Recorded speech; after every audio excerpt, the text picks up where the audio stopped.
안녕하세요. 다정한 이웃과 함께하는 다정한 정신분석 이야기입니다.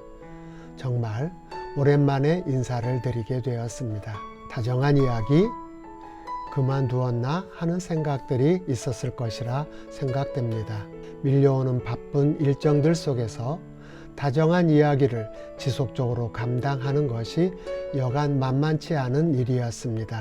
또 욕심은 많아 변화를 주고 싶은 마음에 직접 그린 그림으로 배경 화면을 담으려니 여간 어려운 일이 아니었습니다. 이제 다정한 정신분석 이야기 25년도를 새롭게 시작하면서 멈출 수 없다는 생각 속에 새로운 열정을 담아 다시 시작하려고 합니다. 꾸준히 영상을 제작하는 것이 여전히 힘든 과업이 되겠지만 변함없이 처음 마음 단단히 붙잡고 열심히 달려가도록 하겠습니다.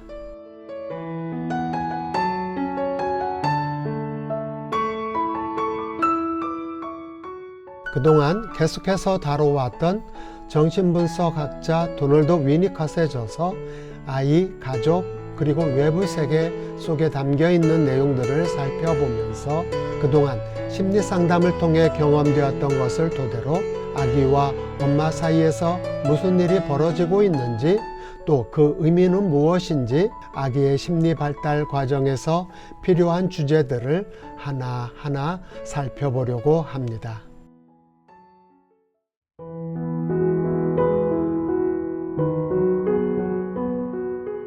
아기는 왜 울까요? 아기가 울 때 엄마는 엄마 안에서 공명되어 울려 퍼지는 울음의 의미를 찾아 반응하게 됩니다. 이때 아기들은 아기에게 필요한 엄마의 젖과 따뜻한 가슴만큼이나 엄마의 사랑과 이해심을 절대적으로 필요로 한다는 사실을 기억해야 합니다. 아기의 울음은 아기가 도움을 필요로 하는 아주 중요한 순간이며 아기가 도움을 필요로 하는 바로 그때 엄마는 도움을 줄 수 있는 위치에 있어야 합니다.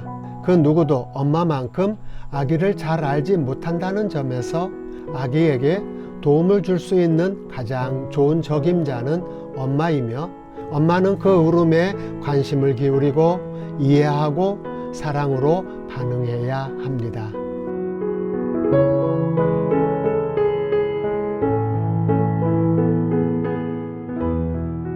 아기들은 이런저런 이유로 많이 울며 성장합니다. 그리고 우리 부모들은 아기들이 울 때마다 울게 내버려 둘지, 달랠지, 젖을 먹일지, 또 아기에 대해 잘 알고 있는 다른 사람에게 넘겨주어야 할지, 때론 당황하기도 하고 어떨 때는 짜증이 나기도 하면서 울음의 의미를 알기 전까지는 엄마는 당연히 헤맬 수밖에 없습니다.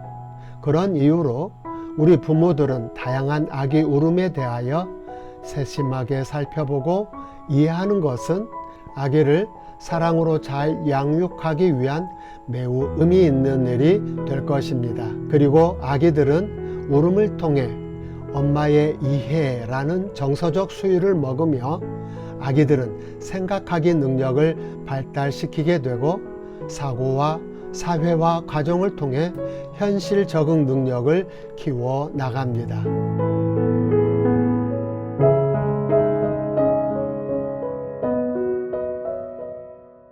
정신분석학자 도널드 위니컷은 아기 울음에 대하여 만족, 고통, 경로, 비탄이라는 4가지 종류로 분류하고 있습니다.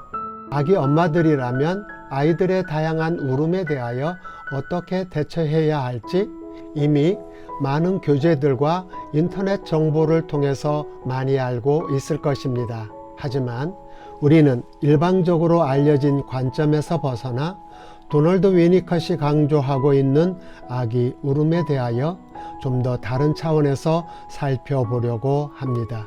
위니컷은 아기 울음에 대하여 아기에게 폐활동으로서의 운동이라는 차원에서 만족, 그리고 아픔의 신호로서의 고통과 좌절에 따른 반응으로서의 경로, 또 원하는 것을 잃어버렸다는 비탄과 같이 울음은 만족, 고통, 경로, 비탄이라는 느낌을 나타낸다고 말합니다.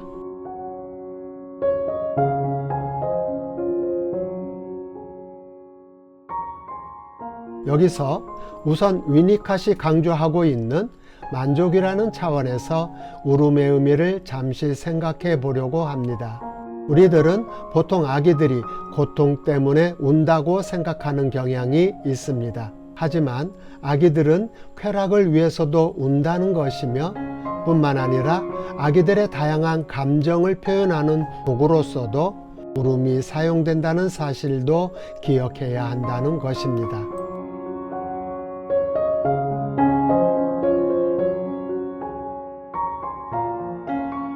아기가 쾌락을 위해서 운다고 말하는 것이 이상하게 여겨질지도 모르지만 쾌락이 신체적 기능의 활동에 관여하는 것처럼 울음도 신체 활동에 깊게 관여되어 있다는 것입니다. 그런 까닭에 울음은 때때로 아기에게 만족스러운 것이고 따라서 아기에게 너무 적은 울음은 충분히 만족스럽지 못한 것이라고도 할 수 있습니다. 그런 까닭인지 옛날부터 어른들이 많이 울고 있는 아기에게 나중에 커서 노래 잘하겠는데 와 같이 긍정적으로 반영하기도 합니다. 그것은 오랜 세월 동안 축적된 삶의 지혜에서 나온 말이지 않을까 싶습니다.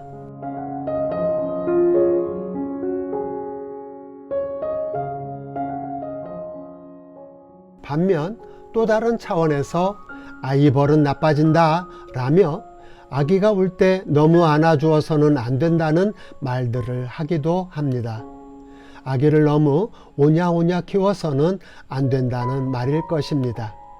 어쩌면 그런 사람들은 아기가 주먹을 입에 넣거나 엄지손가락을 빨거나 공갈 젖꼭지를 갖고 놀게 해서는 안 된다는 말도 할 것입니다.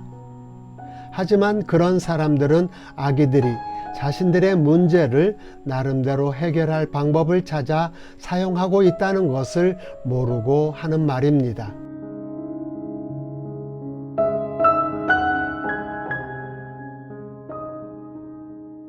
어쨌든 잘 울지 않는 아기들이 잘 우는 아기들보다 더 잘 성장하고 있다고 판단하는 것은 잘못된 판단일 수도 있습니다.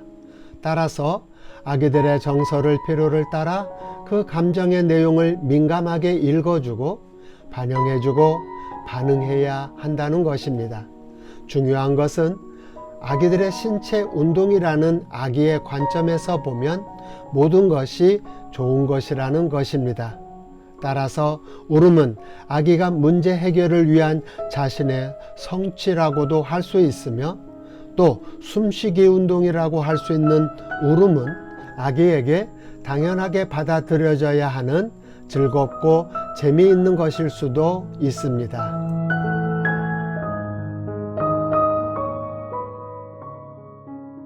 엄마는 아이들의 욕구를 따라 아이의 욕구 만족을 위해 반응해야 합니다. 하지만 엄마는 완벽할 수 없고 아이의 욕구를 모두 충족시켜 줄 수 없습니다. 따라서 아이는 좌절의 고통을 다양하게 겪을 수밖에 없으며 좌절을 견디기 위해 주먹과 손을 사용하거나 또 낑낑대며 바둥거리거나 오늘의 주제 울음을 통해 좌절에 따른 정서적 충격을 처리하려고 합니다. 어쩌면 울음은 아이들이 정신적 신진대사를 위한 생리적, 심리적 활동이며 아이들의 기본적인 욕구를 실현하기 위한 권리라고 할 수 있습니다. 하지만 아이들을 돌보는 환경 안에서 울음을 견딜 수 없어 소음이라 여기고 아이들이 울음을 삼키게 만든다면 아이들에게는 그것이 커다란 해가 될 수 있음을 기억해야 합니다.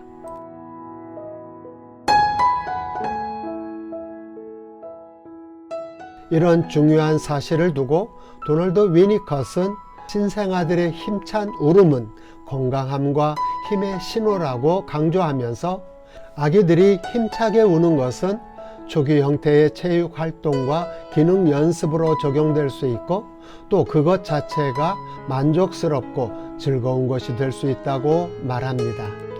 그렇습니다. 아기들의 울음이 단지 불만족스럽기에 운다 라고만 할 수 없는 많은 의미를 담고 있다고 할 수 있습니다.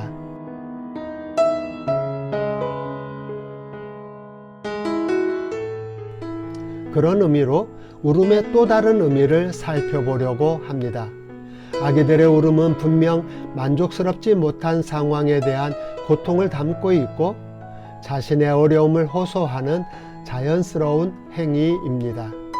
따라서 아기를 돌보는 사람은 아기에게 어디에서 문제가 발생되고 있는지 주의를 기울이고 세심하게 살펴봐야 합니다. 특히 자지러지게 울고 있는 아기에게는 긴박하게 해결해야 하는 어떤 문제가 있는 것이며 돌보는 사람은 아기의 울음이란 진동으로 인해 뭔가를 해결해야만 한다는 강한 충동이 불러일으켜지기도 합니다.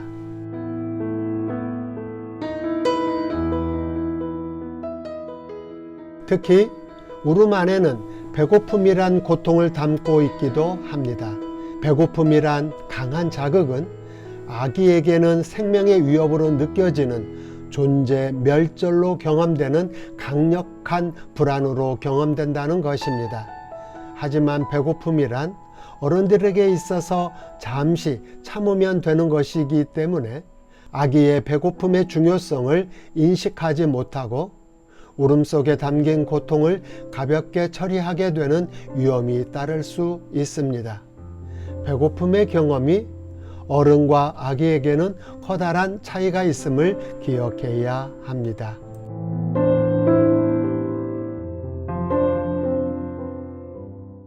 한편 고통에 담긴 아기의 울음은 엄마의 따뜻한 돌봄에 의해 생명의 기운으로 경험됩니다. 아기에게 다가오는 음식이 강렬한 흥분으로 경험되는 순간이듯 이제 아기의 울음은 생동감으로 경험되는 흥분의 시간이 됩니다. 엄마의 돌봄을 통해 제공되는 음식물을 보고 듣고 냄새를 맡으며 즉 오감을 통해 강렬한 쾌락을 경험하며 흥분의 경험을 축적할 것입니다. 그리고 배고픔이 만족스러운 수유로 이어진다면 고통은 사라지고 이제 울음은 살아있음을 느끼는 생명의 울림이 될 것입니다.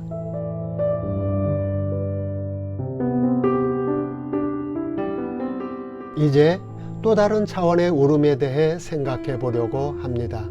아기가 불안하여 우는 울음입니다. 아기가 조금씩 성장하며 알을 축적하고 예상하는 능력이 발달해 가면서 어떤 상황들에서 고통을 겪게 된다는 것을 알고 불안을 표현한다는 것입니다. 기저귀를 갈 때, 목욕을 할 때, 옷을 갈아입힐 때 등 아기는 엄마의 돌봄 속에서 그동안 겪었던 자신의 경험을 축적하며 하나의 경험이 다른 경험을 생각하게 되는 기능, 즉 예상하는 능력을 갖추게 됩니다. 그리고 다가오는 어떤 상황에 대한 두려움으로 인해 아기는 참을 수 없는 울음을 터뜨리게 됩니다. 물론 이것은 아기가 자신에게 다가오는 정서적 압박을 처리하는 과정이며 아기가 나름대로 문제를 해결하고자 하는 안전장치이기도 합니다.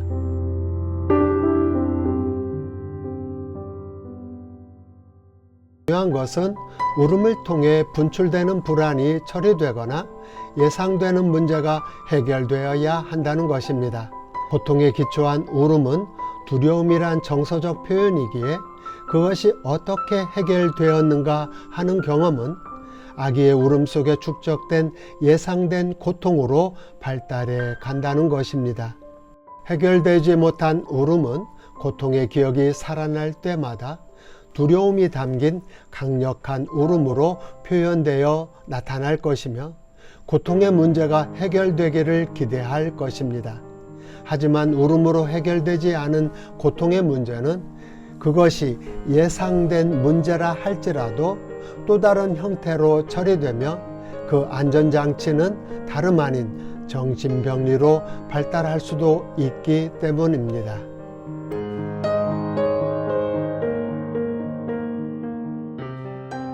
그래서 아기를 울게 놔두라는 얘기야 말라는 말이야. 부모들은 아기들의 울음에 조금은 당황스럽고 난감할 수도 있습니다. 그 답은 아기와 엄마 사이에서 벌어지는 정서적 상황들을 섬세하게 읽어가면서 아기의 정서적 필요에 따라 반응해야 한다는 것입니다. 다시 한번 강조해서 아기의 울음의 의미를 주의를 기울여 세심하게 살펴봐주는 대상을 필요로 한다는 것입니다. 아기 울음을 해결하는 방법에 관한 매뉴얼로 습득한 지식만으로는 아기의 울음, 즉 정서적 필요에 제대로 반응할 수 없습니다. 아기를 돌보는 엄마가 아기에게 집중하고 아기의 반응을 살피며 경험된 그것이 갖는 의미를 생각하고 그리고 아기의 정서적 필요를 채워주는 것이 무엇보다 중요합니다.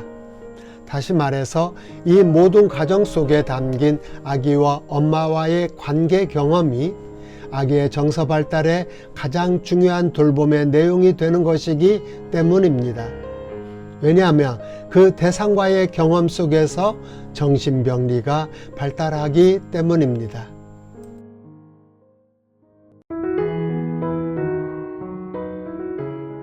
여기까지 현대정신분석연구소에서 발간된 도널드 위니캇의 저서 아동, 가족, 그리고 외부 세계를 살펴보면서 아기의 울음이 담긴 만족과 고통의 측면에서 잠시 살펴보았습니다.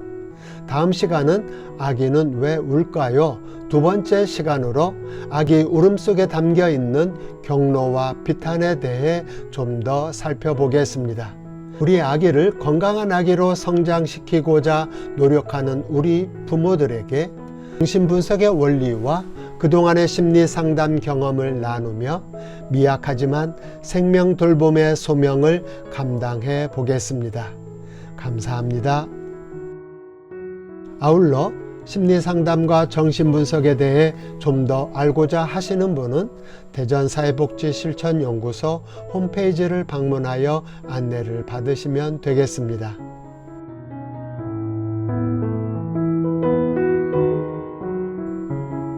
또한 좀 더 자세한 안내와 심리상담을 받기 원하시는 분은 메일 주소 cgy7704 한메일넷으로 또는 010-8830-7704로 연락 주시면 감사하겠습니다.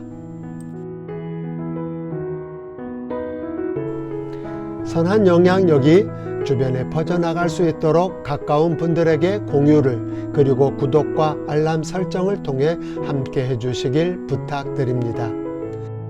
이 영상을 보시는 모든 분들이 좀 더 행복할 수 있기를 기원하며 변함없는 진실함으로 여러분의 다정한 이웃이 되겠습니다. 감사합니다.